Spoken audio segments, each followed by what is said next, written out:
Gentleman yields back. Now recognize the gentleman from New Mexico, Mr. Vasquez, for 5 minutes of questioning. Thank you so much, Mr. Chairman.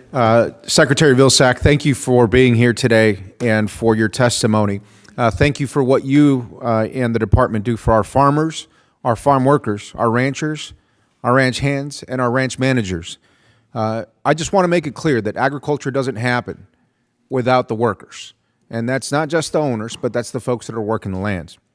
Expanding access to nutrition programs in New Mexico is one of my top priorities. And New Mexico has the highest participation in SNAP in the nation. 1 in 4 New Mexicans rely on programs such as SNAP and WIC to have the basic nutrition to go to work and go to school. Children and families are hungry in our state, and they need food to thrive. Now, the irony in this, Secretary, is that we work hard. We wake up early. We put food on the table for the rest of the nation, and yet we are the ones who need these food assistance programs the most. We struggle with food insecurity. 1 in 5 children in my district faces hunger. And without access to this critical nutrition, parents cannot focus on going to work or going to school. Now, I recently heard from Sophia, a mother in Las Cruces, who goes to school while working full-time to ensure she can feed her family. Since the expanded SNAP benefits expired, she struggled to feed her family while continuing her education. So it's clear to me that SNAP and WIC, when it comes to the entire equation of feeding our nation, are critical to strengthening food security for this country and strengthening our families. Secretary Vilsack, what more could we do to make sure that families like Sophia's, who are directly in charge of being the next generation of folks who are putting food on our tables, can have food security in one of the poorest states in the country? Well, I think, first of all, making sure that you're adequately funding the WIC program you mentioned.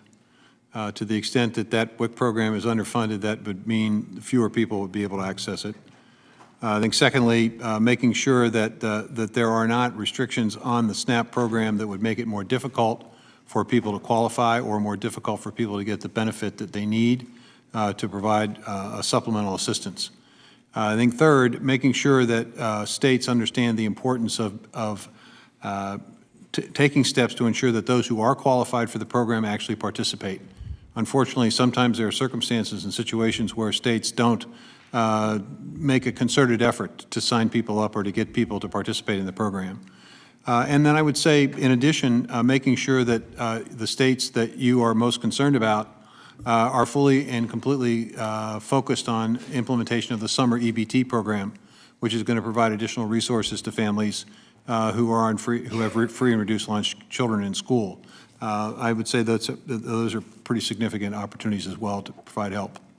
Thank you, Secretary. And I will just say one of the things that I've enjoyed most about serving on this committee, along with my colleagues on the other side, is the bipartisan committee that we've set up to help modernize the farm worker system that we have for folks in this country, including H-2A and H-2B, of which we should have some recommendations for the rest of our colleagues, but also before your department and the administration that helps some of those both domestic producers and immigrant producers, the folks who are working at these very hard jobs, be able to have the opportunity to put food on the tables of Americans. So thank you for that.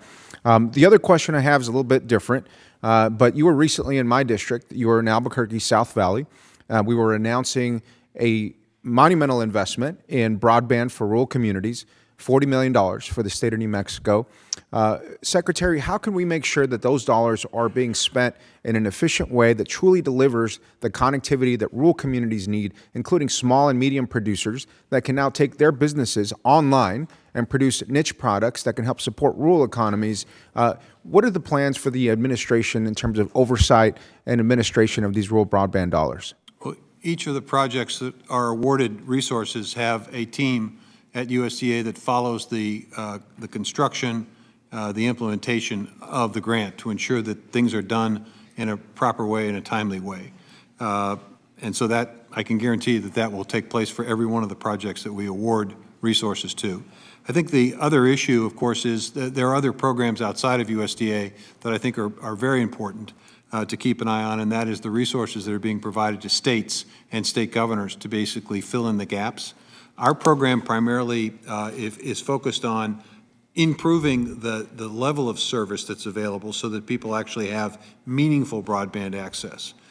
We do serve underserved areas, but we also make sure that the level of service is adequate so that more than one person can be downloading something in a home, for example. Secretary, thank you for your investment in New Mexico. Thank you, Chairman. I yield back. I thank the gentleman and now recognize the gentleman from Tennessee.